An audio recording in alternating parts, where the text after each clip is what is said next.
What is going on, everybody? Welcome back here to the channel. I'm Sean Davis. The NBA draft is in the books, and today we are starting with our Western Conference draft grades. This was a really fun draft class, and I'm super excited to be doing this. This is my third year evaluating draft prospects. This is my favorite class that I've been able to do. We're going to keep it short to this week. We are going to dive in here to the Phoenix Suns. They're the first team we're going to look at today. Make sure you guys hit that like button and subscribe here to the channel. Really easy. Takes 2 seconds. We're on a mission to hit 2,000 subscribers here on the channel.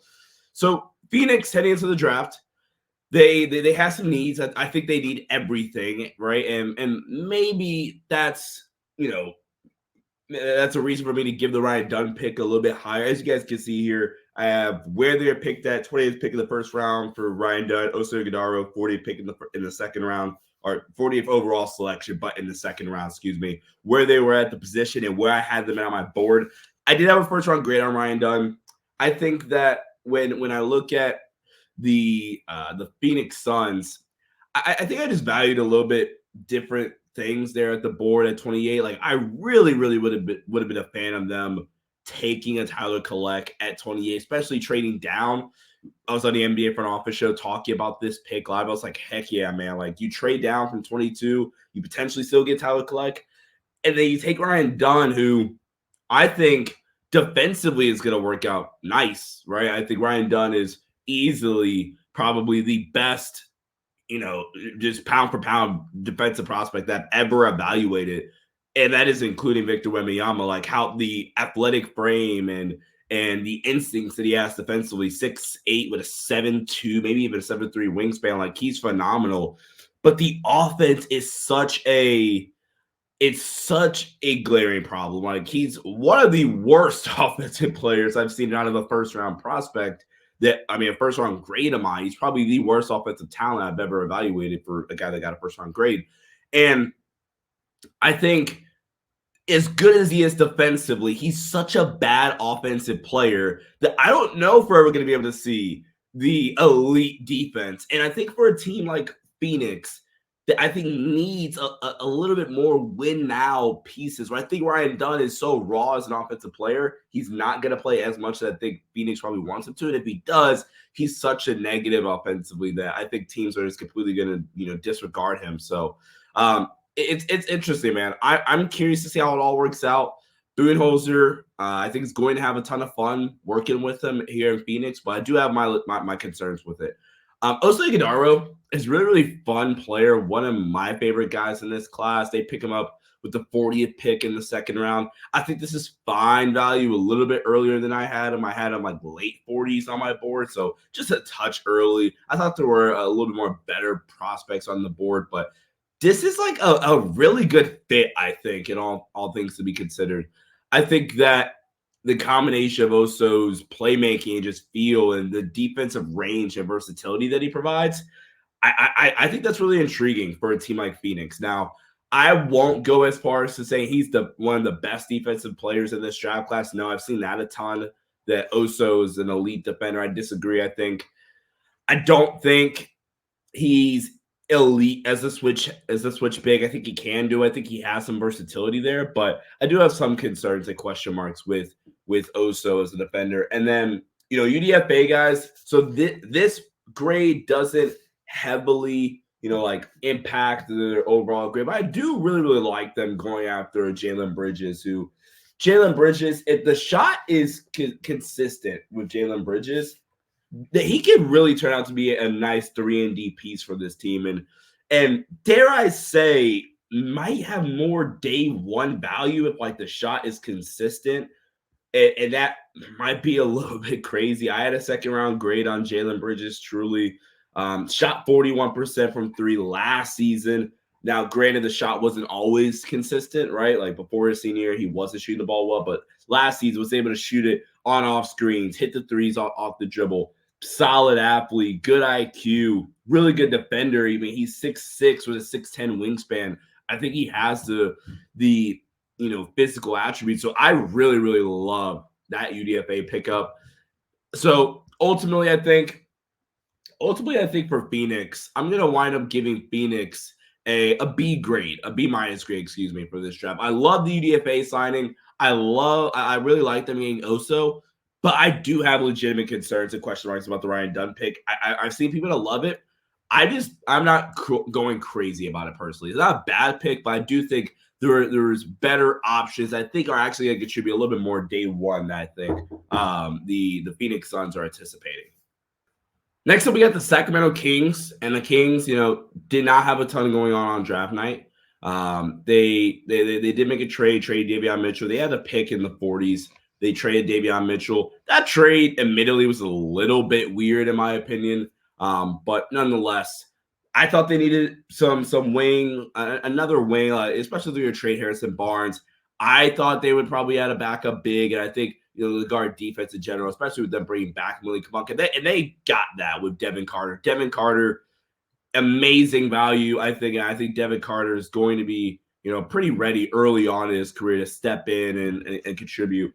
My pro comp for Devin Carter is somewhat along the lines like Alex Caruso, but somewhat blended with Brandon Podziemski, because I think he is a better offensive player than Caruso, which is why I kind of go like, hey, he kind of reminds me of Brandon Podziemski, where really, really good rebounder, good secondary playmaker, good athlete too, where I think that's where I get the Caruso comp and the defense. He's a dog. He's an ultra competitor.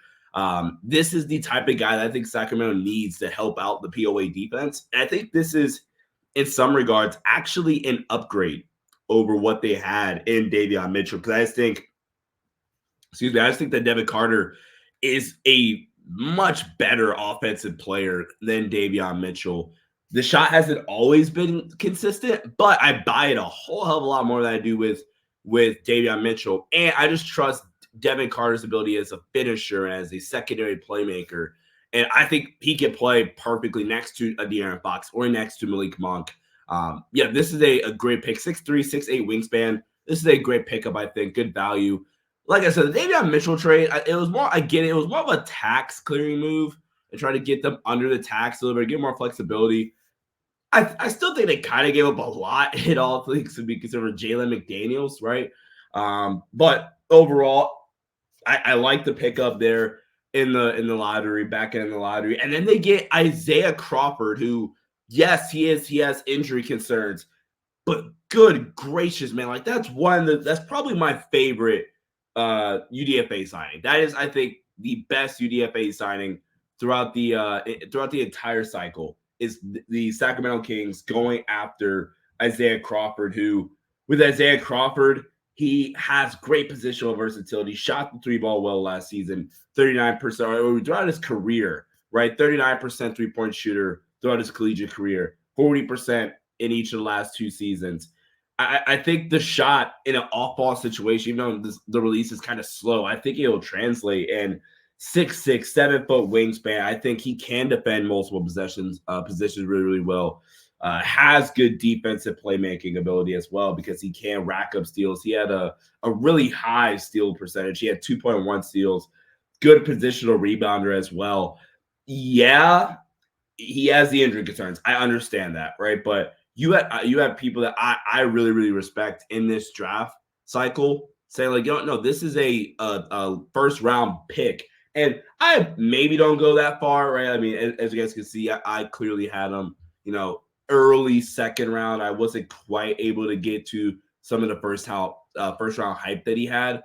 But I can, definitely admit like this guy is really, really good. And if he's able to stay on the court and get healthy and prove that the defense is legit, then he's going to be really, really fun.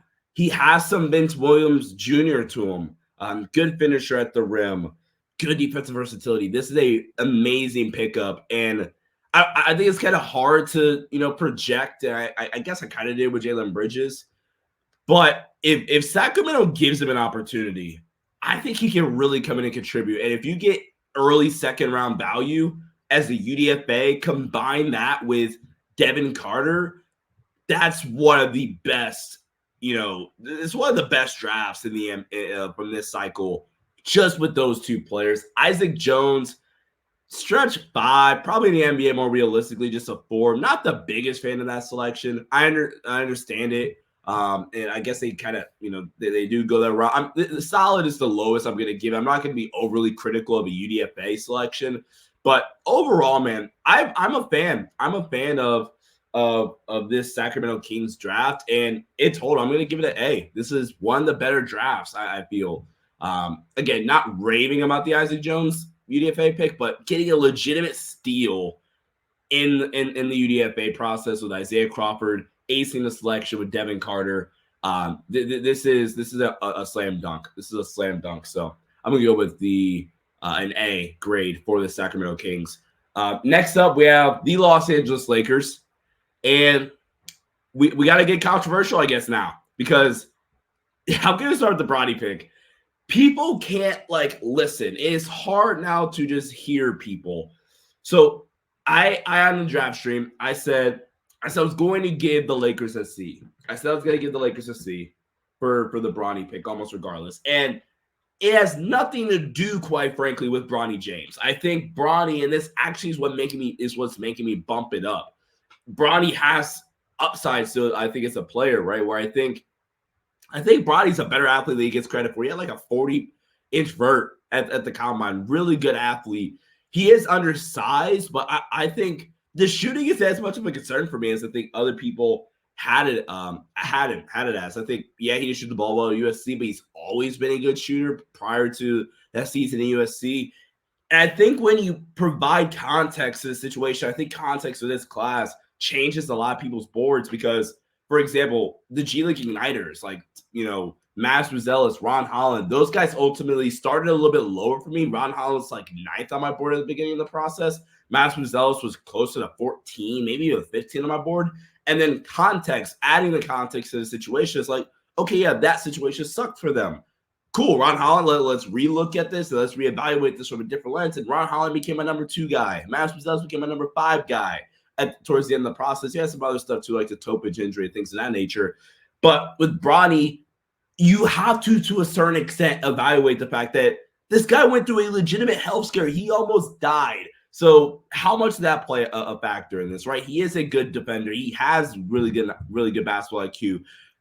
And the reason for giving it a C on draft night was there were legitimate better players on my board still, that had not just second round value, legitimate first round grades, or not first round grades. That's a bit harsh, but early day 2 selections.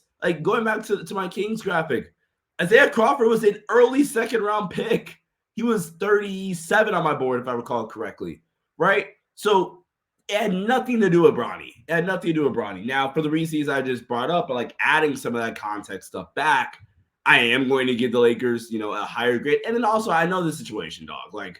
They did this also in part because you do want to retain LeBron, right? And this is whether or not Bron was submitted or not. This is something that's going to help him out. And to a certain extent, it is the freaking 55th pick of the draft. So, you have Aaron Wiggins from OKC, but that's the only guy from the past 10 years that has ever returned in incredible value from that spot. So, you provide some of that stuff as well. I'm like, okay, cool. I'm not going, and I wasn't even ever hating or mad at Bronny. I was more so just there's just other guys on my board, and that's okay. And for that reason, I'm not going to give it anything higher than a B- because, again, there were legitimate guys still on my board, but they freaking knocked it out of the park with the Don Connect pick. This is one of the 3 individual best selections in the NBA draft. Don Connect, I had a true lottery grade on, and he was getting mocked in spots Charlotte at 6, Detroit at 5. Even I remember doing a mock draft for Ryan Hammer, and I traded back from 5 to 7 with Portland to say, let's still get our guy that we want anyway, and let's do it at 7. And the Lakers, even if he didn't land on one of those spots, I've seen a mock to San Antonio at 8. I've seen a mock to Chicago at 11, OKC at 12.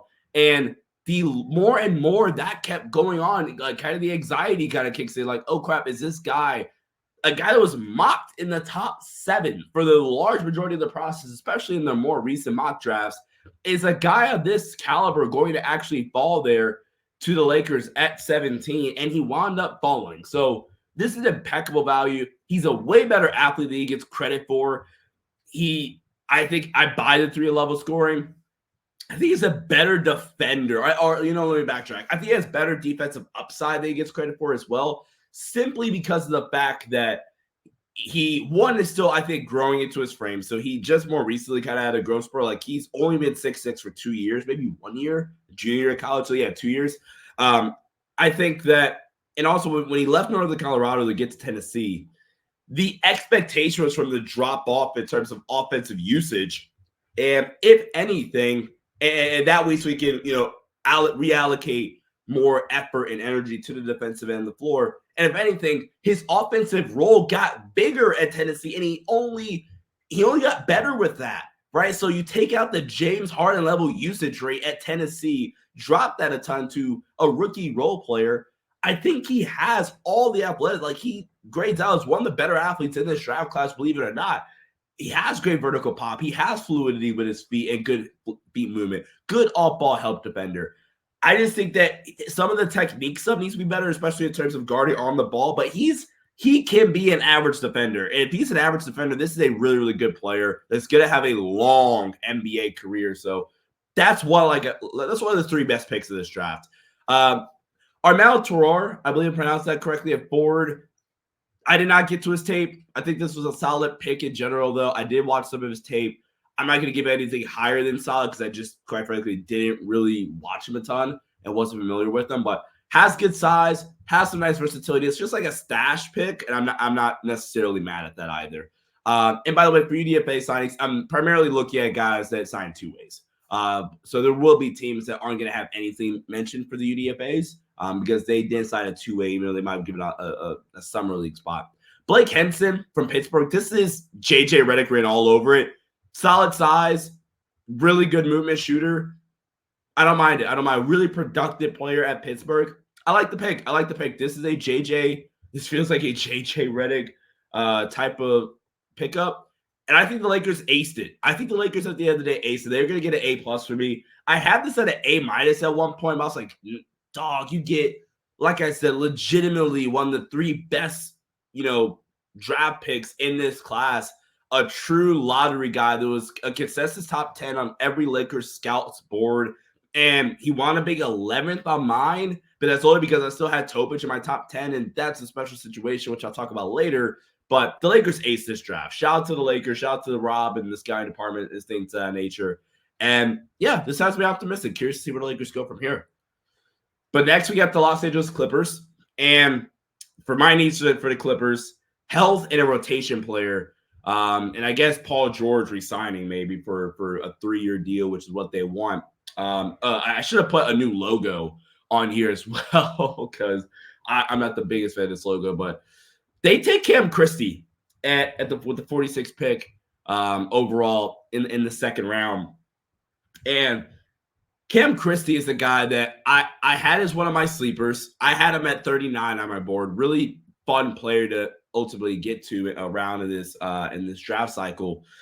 And with Cam, he's very similar to his brothers in a lot of ways, but he's also really, really different. I think the biggest difference between Cam and Max being a guy I was super high on and even had a very fringe first-round grade on Max Christie when Max was coming out, was with Max, I just bought the defense a lot more. I bought the physical stature a little bit more too. They're built very similarly. Like I think they both checked in at like 6'4.5", maybe with 6'8" wingspans.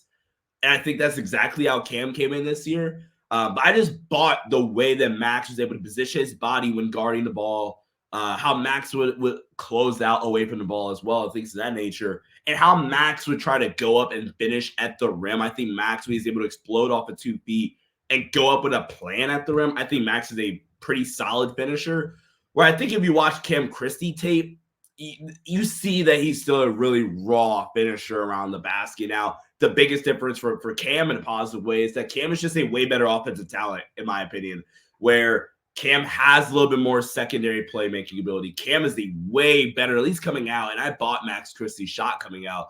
Cam is the way more advanced jump shooter, where Cam can hit you with the jumper off of movement and off screens and things of that nature, on spot up catch and shoot, on self-created like isolation and pick and roll and things like that, which is stuff you didn't really see from Max in college. You can maybe attribute that to like Michigan State not giving him a big offensive workload, but I'm really just gonna say I just buy a lot of that stuff a little bit more from Cam Christie. So if Cam Christie is able to, and I think he competes defensively. I think he tries and has a lot of the stuff to a certain extent that I like from Max, but I think Max is a little bit more technically sound. I think Cam Christie's technique really needs some work, but Cam can turn into a really good player, in my opinion. This was a fun pickup for the Clippers, in my opinion. I don't know if he's exactly going to be the guy that I was kind of referring to here. That's the day one rotation player, because that's honestly just what they need. Guys that can come in and just contribute fairly early. I don't know if he's exactly that, but I do think Cam Christie's solid enough for them where he can, return nice value on this pick. And then you got, Trent Flowers for the Clippers as UDFA pickup. And this is solid, man. He's not in a knockdown shooting threat yet. But he's a really good driver and really good just athlete in general. The jumper isn't all the way consistent, and that's what you're really working on. But you like the positional versatility. You like the rebounding and stuff like that. 11.4 rebounding percentage. Not much of a playmaker, things of that nature. But, this is a guy that I'm probably drafting and stashing. Only 19 years old. I kind of comped him as Kelly Olynyk. And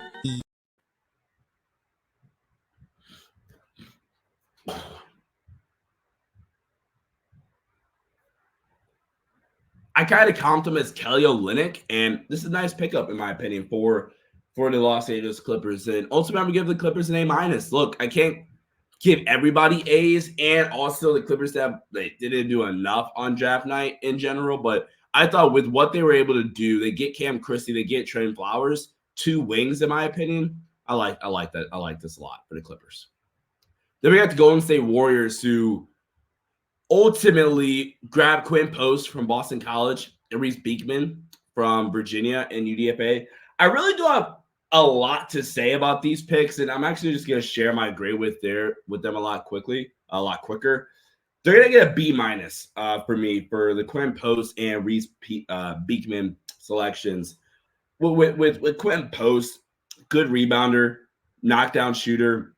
I think he can play early on, right? But I'm curious to see how Golden State utilize him. He's 24 years of age, solid rim protector, and Boston College's defense was a lot worse with him off the floor. I do just have some questions about some of the things that he can provide to Golden State. And then with Reese Beekman here with the UDFA selection, I think that this is ultimately fine. And again, I'm not going to criticize it a ton. Like, I think he has solid playmaking. The jumper is not there whatsoever. A super wonky jumper, and it kind of has a hitch in it. I think, and then that's going to be the biggest thing that holds him back, because he is a really, really good defender. He is a nice pick and roll ball handler where he can play make. He had a really nice assist to turnover ratio. He has 6.2 assists to 2.1 turnovers per game. Really solid guy. I think Golden State did get 2 day one contributors if they want to play them.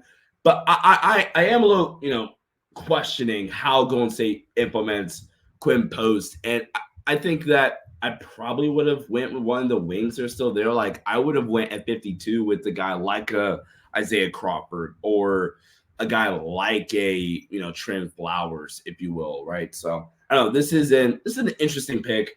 I'm not mad at it necessarily, right? Like I say, there's a lot worse there, and I think to give Quinn Post the credit, I think that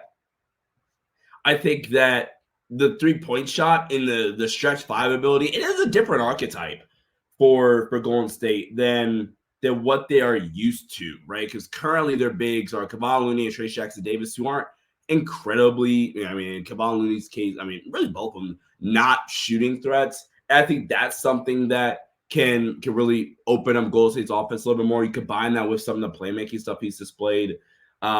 This is solid. This is solid. I'm curious to see how much he does play for Golden State this season. So yeah, I'm gonna wind up giving this a B- for the Golden State Warriors.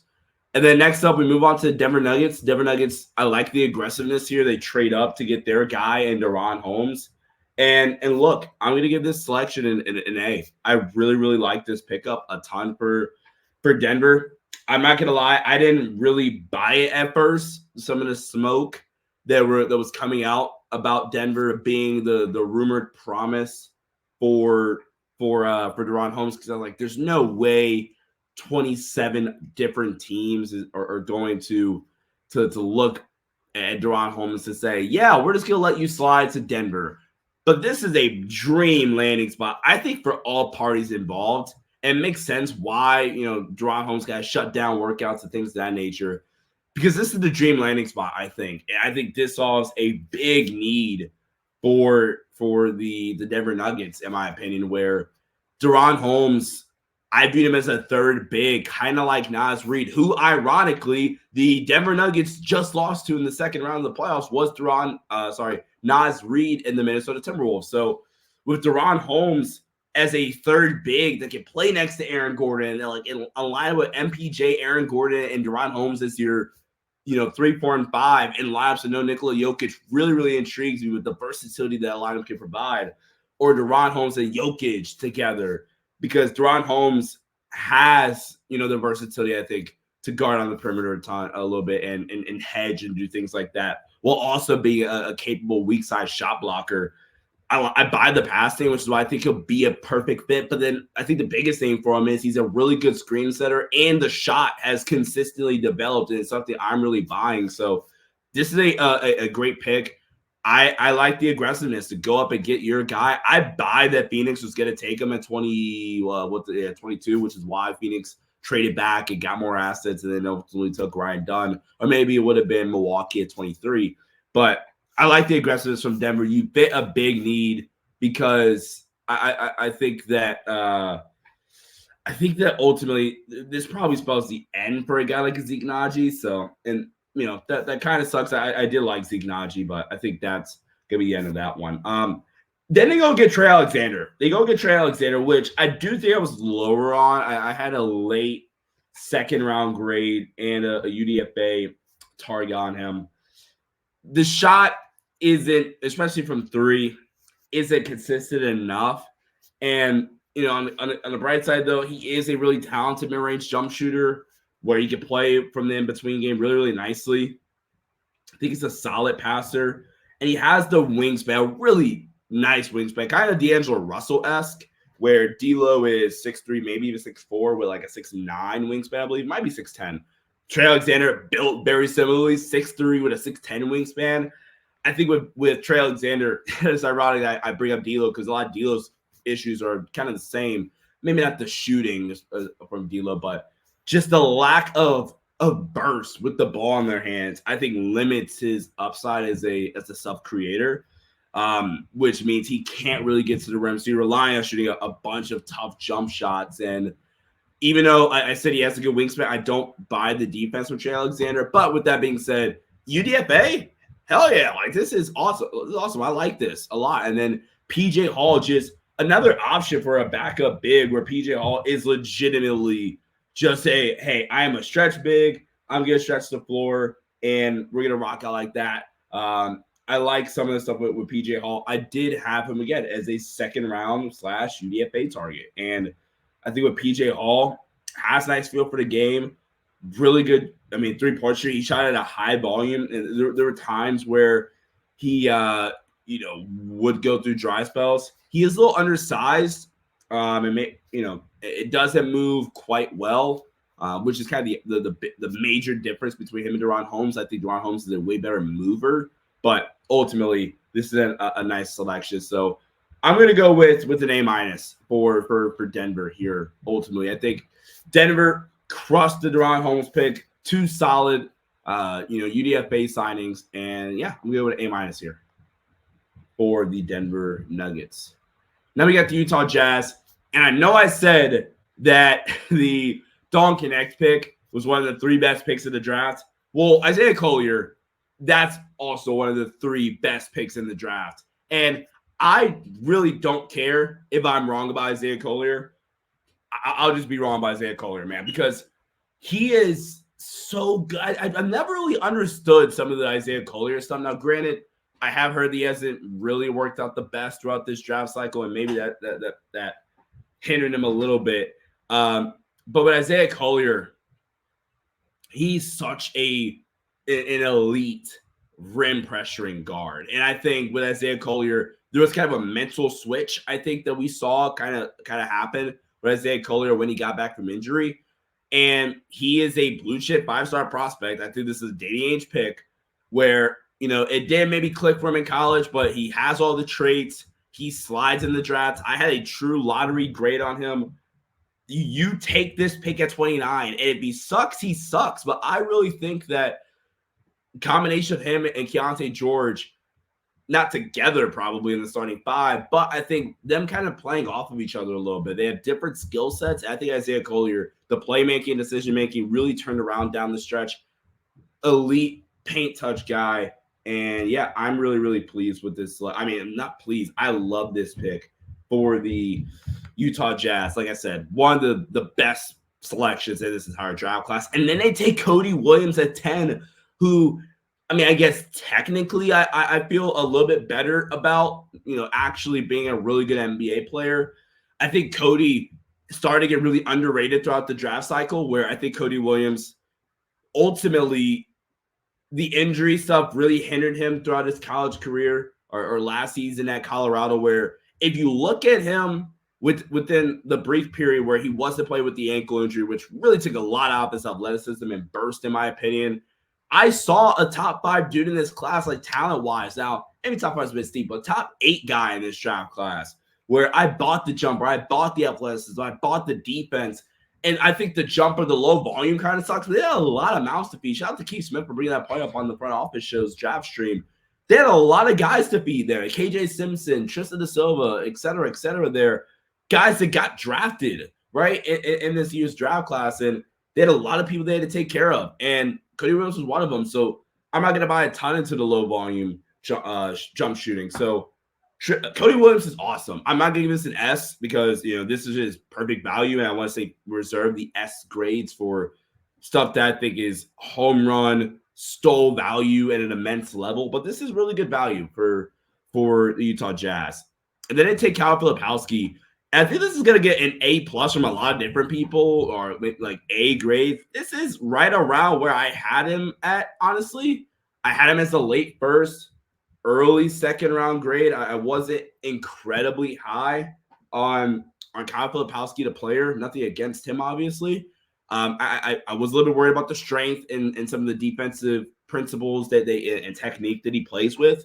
And I'm not in love with the finishing, but I think Will Hardy utilizes bigs of this nature, especially offensively, in a really creative way. So even if you're insanely high on Kyle Filipowski, then this is easily the best draft in the class.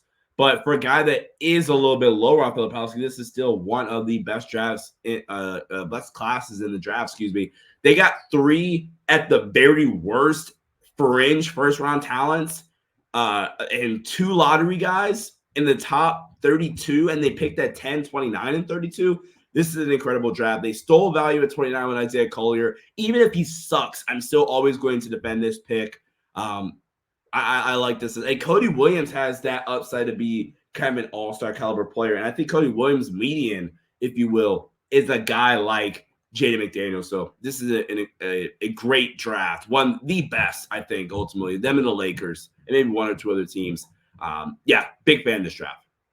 Next up, we have Portland. Not nearly as much to talk about here. They did trade for Deni Avdija, which I thought was a fine trade. I think they're going to be aggressive on the trade market this offseason, looking to trade guys like DeAndre Ayton, potentially Robert Williams. I think wouldn't be surprised if you see them trade a Jeremy Grant as well. They traded Malcolm Brogdon in this deal. So I think they were relatively quiet on draft night for that reason. They also had a lot of roster spots full. I really, really like Donovan Clingan. I wasn't top 3 hype on Donovan Clingan. Now, if you bought the shot, which I currently don't, if you do buy the jumper, then I can kind of understand why some people would have him as a top 3 grade. But even if this is the floor with the shot and the shot isn't there, it's never going to translate. But the other stuff is legitimate. This is still perfect value. I had a top 10 grade on him. I think he was exactly 7th on my board. So this is literally perfect value. Didn't steal value or anything. So I'm just trying to, again, separate, why I don't give things A pluses or S's. But this is a great pick. This is a great pick for Houston. For Portland, where I compared them to a Rudy Gobert light, like diet Rudy Gobert. And this is a great selection, in my opinion.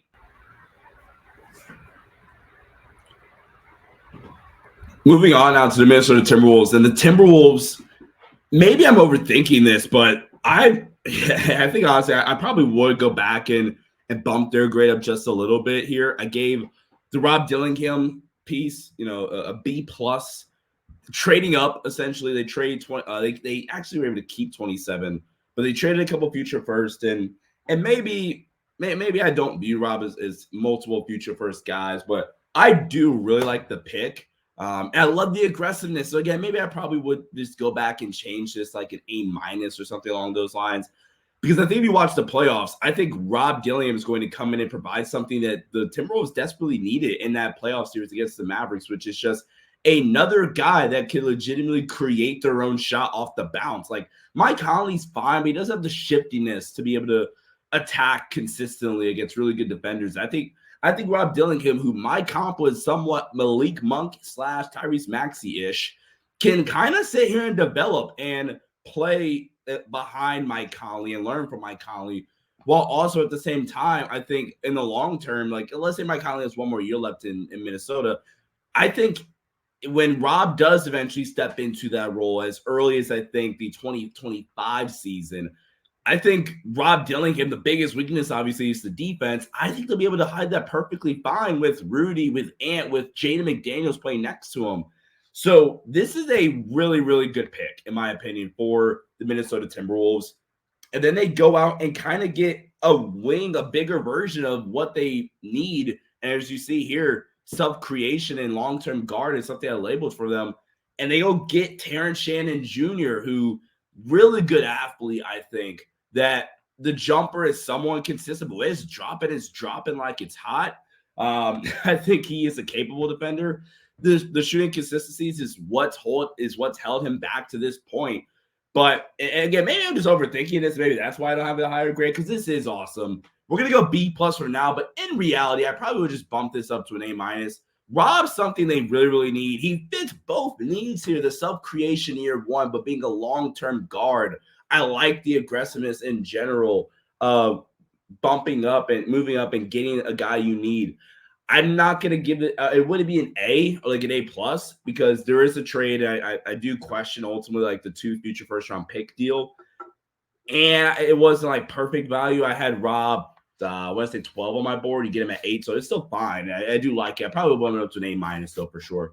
Really, really nice deal. Really, really nice pickup for the Minnesota Timberwolves. And Minnesota, now, if they get ace the rest of this offseason, it would be looking really, really nice for them. Then we got the weirdest draft probably out of anybody with the Oklahoma City Thunder here. And so let's talk about this one. So the Thunder,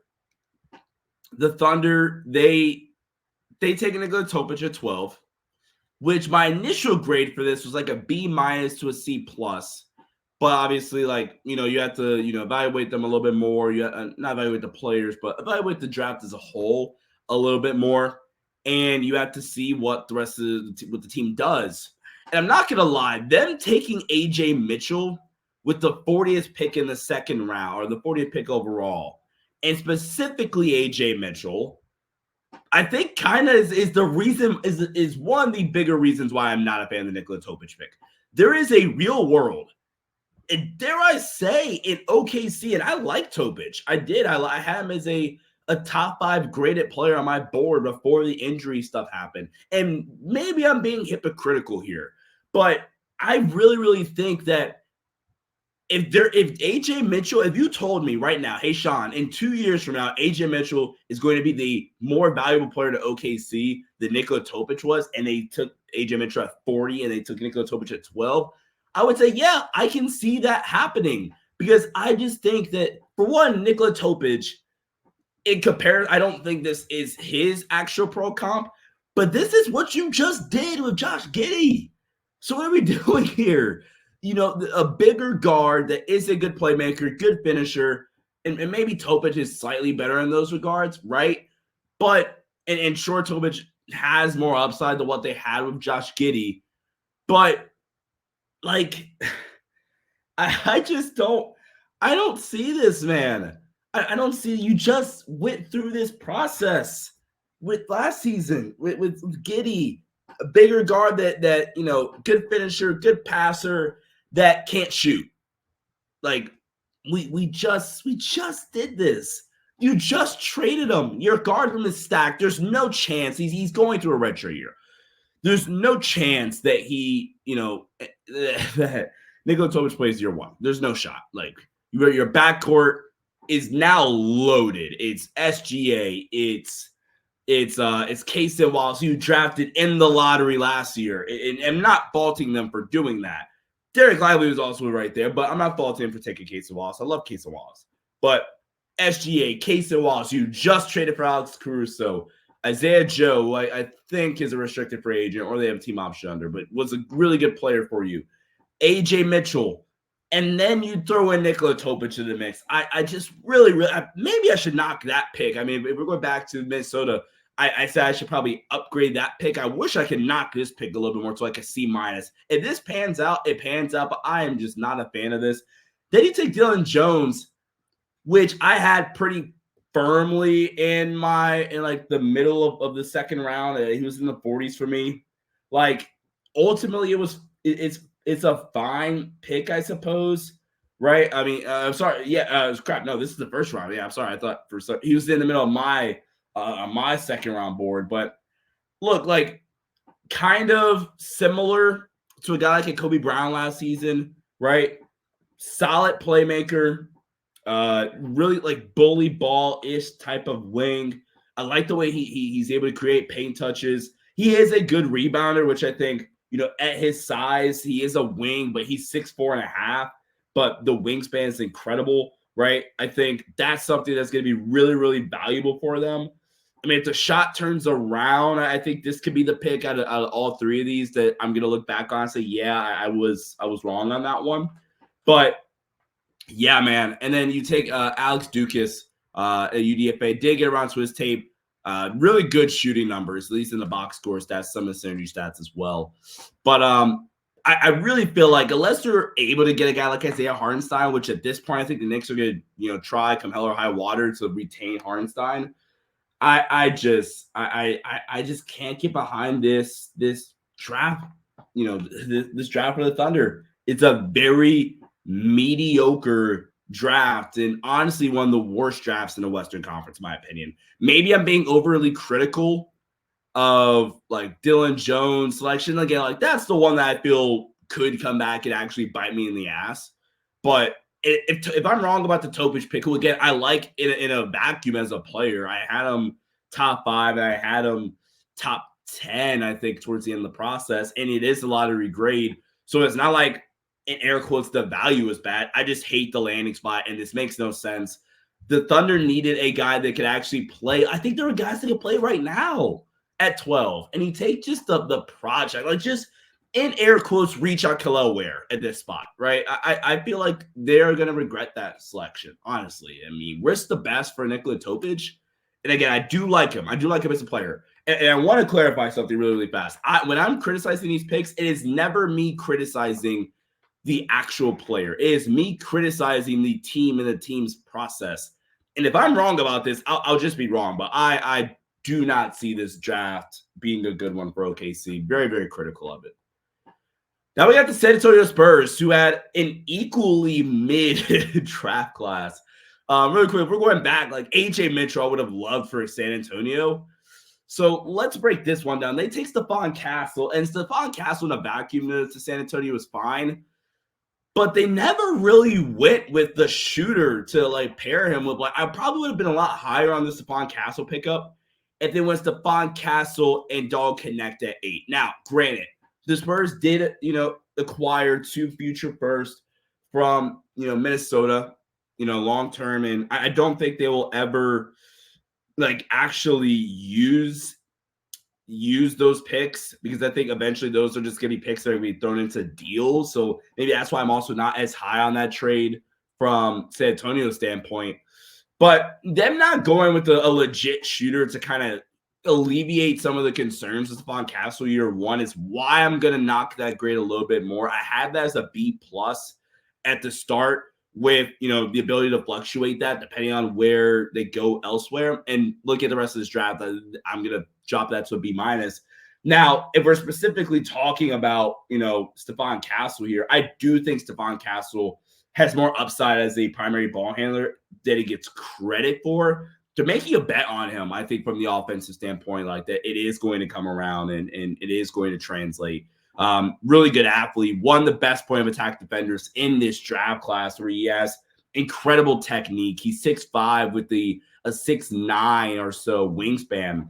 I think he can get to his spots. There are times that UConn where he was able to get to his spots and get to the mid-range area, things of that nature. He was a good playmaker in high school. So you're taking a gamble here for sure with taking Castle, especially not knowing what the shot is. But and he's not the cleanest playmaker, even though I did say he has some potential. Castle, good value. Like, yeah, I have a top 10 grade on him, but he was ultimately 4th on my board, so not bad value or anything. But then you take Juan Nunez, and I'm just gonna be honest, I just thought there were better options on the board for Juan Nunez to not be able to be a great shot maker. Did not shoot the three ball. Shot 31% from three, kind of JJ Barea-y, right? I think he is the cleaner playmaker for sure, especially day one, where he has some really, really flashy passes, but he's not a threat from the mid-range. He's not a threat from three. And I think for a team that's trying to maximize Wemby, I think sure, the playmaking is nice, but he's such a non-shooting threat right now that I think, honestly, some of this might just backfire, especially when you had guys like a AJ Mitchell on the board still. You had KJ Simpson. You had Jamal Shed. You had Antonio Reeves. I just think there were better targets on the board here for San Antonio. Hell, I would have maybe even tried to get Tyler Collect, maybe trade up a couple of spots to make sure you secure Tyler Collect, and that would have been fine. And then you take Harrison Ingram at 48. And again, like, this is actually probably better value, and I wish I probably would have just bumped this grade up a little more. But the idea of going kind of like playmaking by committee here, I think is a little bit frustrating. A bunch of guys that I think are ball movers, not ball stickers, which I guess is definitely important, right? I think the jumper last season, he shot incredibly well from three. The form is a little bit, it's fine, I guess, but like the shot in general is a little bit rough looking at times. If you get knocked down the three ball at a high clip, this could return really, really good value for them, especially at this landing spot. I like Harrison Ingram. He's a guy that I think they do see potentially trying to steal a rotation spot down the line, even in year one. Nice size, 6'5", 7-foot wingspan, good rebound, a really good positional rebounder. So overall for San Antonio, I'm going to go C+. I do think that this class, even though I am a little bit more critical, because I do think Juan Nunez, like, the shot turns around, that could be a much better pick than I'm projecting it to be.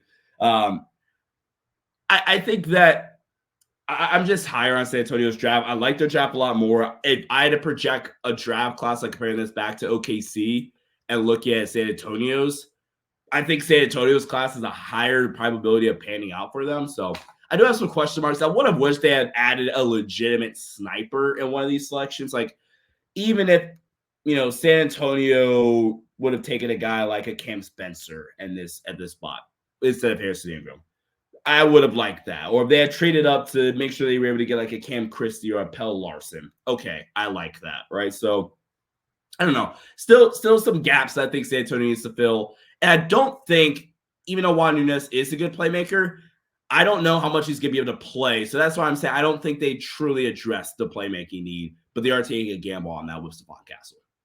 And then you got the Houston Rockets. Nothing too much to talk about here. They traded their second-round pick for AJ Griffin, which I do like them doing. he is a guy that still has a ton of upside, even though I was ultimately lower on him a few draft cycles ago. Reed Sheppard, this is one of the best picks. I think, a popular landing spot throughout this draft. One of my favorite fits in this draft class was Reed Sheppard to Houston. And then they take N'Faly Dante in the second round. I'm sorry, as a drafted free agent. I was really, really hoping that Houston was not going to take Donovan Clingan at 3, because my thought process was, hey, look, I love Sengun. I'm not drafting a guy that's ultimately just going to be his backup at 3, right? Where a long-term backup at 3, where you take a guy in Reed, where Reed is going to be the backup year 1, but ultimately the long-term outlook for Houston is, I think, from their backcourt is Amen Thompson, Reed Sheppard. And Reed Sheppard, year 1, at least feels the need of just adding more shooting in here for Houston. And going more on with the Reed Sheppard point, I think it got to a point with Reed Sheppard throughout the draft cycle where I thought we just began to overthink Reed and start to ask, well, can he shoot? Well, not can he shoot, but how legitimate is the shot? He was ridiculously efficient at Kentucky last season. For one, don't doubt Kentucky guards. Like, very rarely, like, there's a thing in scouting where they say, don't scout the jersey, scout the player, right? And while that is absolutely legitimate, if there's one team, one college that could kind of say, well, no, but give us some slack here, give us some benefit of the doubt, that would be Kentucky with their guards, or just, I guess, is more Coach Calipari guards at this point. They kind of ran more of an equal opportunity offense, and I think that, didn't see the insanely high volume that you would like to see from a guy like Reed Sheppard. But they have so much athleticism here in Houston. You get a legitimate, smart basketball player where defensively, yeah, he is a negative defender. I think right now, I think he is smart and gets his hands in the passing lanes really, really well. And you combine that with the lights out shooting. I like the playmaking. This is a great pick, in my opinion. I'm going to give it an A-, and ultimately I'm going to give the Rockets draft an A-. They went ahead and also snagged N'Faly Dante, who I had a late second round grade on N'Faly Dante. Really nice motor, where I think he really rotates. It gives a bunch of effort, boxes out at an incredibly high level. He's going to run his ass off in transition, running the floor. Offensive rebound magnet, 6'10" with a 7'6" wingspan. He's not an incredibly versatile player, though. He doesn't have a ton of legitimate upside. He has had some injury scares, specifically with his knees, which is why I think he fell and ultimately became a UDFA guy. But if this is your backup big of the future, and this is the guy we're going with as UDFA, hell yeah, this is perfectly fine, and I like this a ton for Houston. So I'm gonna give him an A-. Really nice draft. Dallas, Melvin Ajinça. Nothing really for me to talk about too much here. I'm not going to overanalyze this one. Dallas didn't have a ton that they could ultimately do. I'm going to give this pick a B+ with Melvin Ajinça. Look, I think that the pull-up shooting, the catch and shoot 3-point ability, while it will only be in spot-up opportunities, I feel this is a nice pick. He's only 20. He has a negative wingspan, or actually barely positive, 6'7" and a quarter essentially, and a 6'7" in terms of height, 6'7" and a half wingspan, which is something that's a little frustrating. But I think he flashes some versatility defensively, nice, defensive rebounding ability, and be able to crash the glass. Good awareness off the ball defensively. I think he has some self-creation ability, the ability to get to the rim and off of cuts and attacking closeouts and things of that nature. If I look at the board, I maybe go elsewhere right here in a spot for Dallas. Although, like I said, there is some upside here. I would have went with a guy like a Cam Spencer or like a Kevin McCullough at this landing spot, although McCullough has an age and injury question marks. So I don't know. This is interesting. They traded up to get their guy, so I respect it. So not really anything much to analyze here. This is a solid pick. Ultimately, give their draft a B. It's fine. Maybe I go elsewhere, but he has some versatility defensively. Has really nice size and length as a player. You would like to see more upside as like an dynamic off-ball player, but he's a super, super fun. I think is ultimately a really talented guy. You got the Memphis Grizzlies. And it's now time to talk about the most polarizing guy in this draft class for absolutely no reason whatsoever. Because I really think Zach Edey is a straightforward guy to talk about. It's not that complicated, in my opinion. I feel like we just make it complicated, if you know what I mean. Ultimately, he's a really good player. He was a really prolific collegiate player, excuse me. He had one of the best college seasons ever, right? Back-to-back college player of the year, 7'3" with a damn near 7'11" wingspan, which is insane. The fit is interesting because I think in terms of the drop coverage stuff and some of the things that they're going to want to do defensively with Zach Edey, I think that can work, especially with Taylor Jenkins being the head coach. And from that regard, I think that that this will be a okay fit. So I'm knocking this selection for a few reasons. One, this is bad value in my opinion. I had Zach, this is completely my opinion. I had Zach Edey as the 20th ranked player on my big board. So I had him as a mid to late first round guy. So for that reason, I'm knocking this pick just a little bit. And then secondly, I think with Zach Edey, while he does have legitimate feel around the rim and amazing touch, dynamic post scorer. I think my question marks about him are, how's the fit gonna be with him and Ja? I think that's legitimate. And I think honestly, I think teams get to zone up the floor when they go Ja Morant, Zach Edey ball screens because I don't buy the playmaking. Honestly, I think the playmaking is the biggest thing that I want to see from Zach Edey.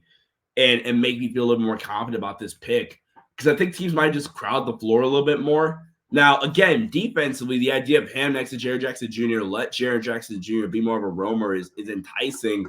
But I think you completely lack some scheme versatility here with the pick like Zach Edey. And you're now putting a lot of pressure on your point of attack defenders. And you're needing, assuming like their starting lineup next season, I don't know, is a Ja, Desmond Bane, maybe a Vince Williams or whatever. And, Jaren Jackson Jr., maybe it's GG, but Jaren Jackson Jr. and Edey, you're putting a whole hell of a lot of pressure on Ja Morant, Desmond Bane, and some of your other guys to actually defend. So this is I do have my critiques of it, but he is like, you're able to like allow him to camp towards the paint a little bit more. This is a great pick. And things like that. You just have to hide the efficiency, but this could be good value. I do like Zach Edey. And then Jalen Wells, I think, they're probably going to lose Luke Kennard, but a legit movement shooter. Kind of reminds me of Corey Kispert in some ways where he can move off screens and things like that. Fun cutter at times, can hit pull-ups and off the dribble threes as well. Shot 41% from three on 4.9 attempts. Not a bad rebounder, like 9.2 rebounding percentage, things of that nature. Great work ethic. I think a guy that's worked his way up from being at a Division II program. Defensively, I think he is a long ways away from being a competent defender. Has a pretty bad wingspan, 6'6" to a 6'7" wingspan, so nothing really much of value there. But this is a fun pick. Add some more like scoring ability and just shooting punch to this team. Could very easily be the Luke Kennard replacement. So I'm going to give this a B-. I think I like that they brought in two guys that I think they're going to ask to contribute fairly early on. Maybe Jalen Wells, they don't, but I think especially if they retain Luke Kennard. But I do see the vision with this. If you really were like hell-bent on getting Zach Edey, for me at least, for one, I would have just done whatever it took to trade up to get Dominic Cleveland, but that's, I guess, neither here nor there. And I would have just potentially traded back. I don't know with who, because I don't know what Zach Edey's true position was amongst NBA scouts. This is based on just my scouting. I had him as 21st ranked player, 20th ranked player. So I'm going to just play like that. So B-. New Orleans. Now, at the time of this recording, the DeJounte Murray trade literally just happened. I think that the Yves Missi pick, the only reason I'm knocking this is it's perfect value, in my opinion. I had him right around this range. The Yves Missi spot here, I'm knocking solely because of when I was looking at bigs. You have a De'Ron Holmes right there. I did think I did prioritize heavily that the Pelicans get a guy that can fit next to Zion as a potential floor spacer. Now, Yves Missi is an incredibly dynamic athlete, great motor, good shot blocker. I think some of the stuff to be able to do defensively with I keep saying Zach Edey, with Yves Missi, excuse me, I think it's going to be really, really enticing. But I think not only the fact that he's not a floor spacer, I think just a lack of feel as a playmaker in short roll situations and things of that nature. I get it. That's something you could enhance and add to his game. But it is a legitimate concern. And the reason why I am knocking this selection a little bit more is where if this was another team like the Raptors, I probably would have been a little bit more of a fan of that pick for a team like the Raptors compared to a pick like this for the Pelicans. Now, again, I think Yves Missi does fun stuff. Incredibly athletic lob threat. I think that Yves Missi, golly, I can't get Zach Edey off my mind. I think Yves Missi can develop into some of the stuff that we talked about. But I just think he's not ready. I don't think he's that's another thing. I don't think he's a year one guy in terms of contributions, and they're probably going to lose out on Jonas Valanciunas. They just traded Larry Nance Jr. So what New Orleans does, do they throw Yves Missi into the fire here? And it's a situation where I'm not all the way sure if he's ready or not. So that's something you have to think about. And then Antonio Reeves, I like this pick personally, a guy that was incredibly productive at Kentucky. I think defensively there's some concerns there. But the shooting, I completely buy. 44% three-point shooter on roughly six attempts per game. I had him as a second-round grade. Really talented scorer from, I think, the mid-range, from three, like I mentioned. And I think he has the ability to get to the rim and create as well. Nice cutter. This is this type of guy I think you want to add to a team like the Pelicans with Zion and things of that nature. I don't think he completely solves, like I said, guard. I think he completely solves that need necessarily. And maybe you go with a true point guard. I think he's, at the end of the day, probably a combo or like a two.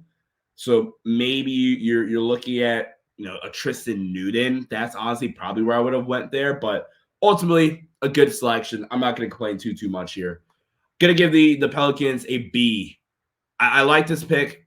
I like this draft. You combine this with DeJounte Murray. It's a fun draft for the Pelicans. And that's going to wrap things up here, guys. Thank you guys so much for tuning in here to the Sports Headline Show. This was fun. My Eastern Conference draft grades are going to come out tomorrow, so make sure you guys keep an eye out on that. And we have a bunch of great content here on the way, so make sure you guys stick around. Thank you guys so much for watching. Until next, everybody. See ya, stay safe, and peace out.